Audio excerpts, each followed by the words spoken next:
আমি এই মুহূর্তে যে জায়গাটিতে অবস্থান করছি নারায়ণগঞ্জ জেলার বন্দর উপজেলার একটি জনপদ, যেখানে আপনার হাজার হাজার মানুষের চলাফেরা।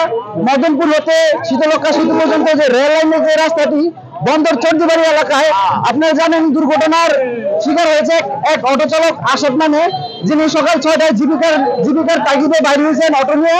ঠিক সেই সময় ঘাতক ট্রাকটি তাকে মুখোমুখি সংঘর্ষ করে ট্রাক চাপা দিয়ে তাকে নিহত করে পালিয়ে যায়।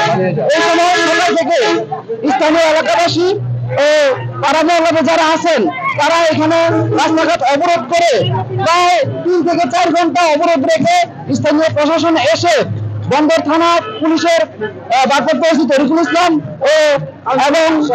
এবং আপনারা জানেন যে উপজেলা নির্বাহী অফিসার মুস্তাফিজুর রহমান এসে তাদেরকে কথা বলে সরকারি যে নিয়ম অনুযায়ী যা করা দরকার এবং তাদের সঠিক এবং ঘাতককে আনার জন্য যা যা করণীয় তারা করার চেষ্টা হবে। ঠিক আমার পিছনে এই জায়গাটিতেই দর্শক আপনারা জানেন এই রাস্তাটি অনেক জনপ্রিয়, এটা শীতলক্ষা সেতুর একটি রাস্তা।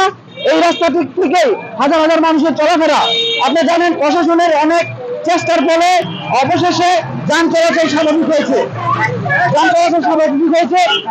দর্শক, এই ছিল আমার কাছে সর্বশেষ সংবাদ নারায়ণগঞ্জ বন্দর থেকে পারভেজ আহমেদ।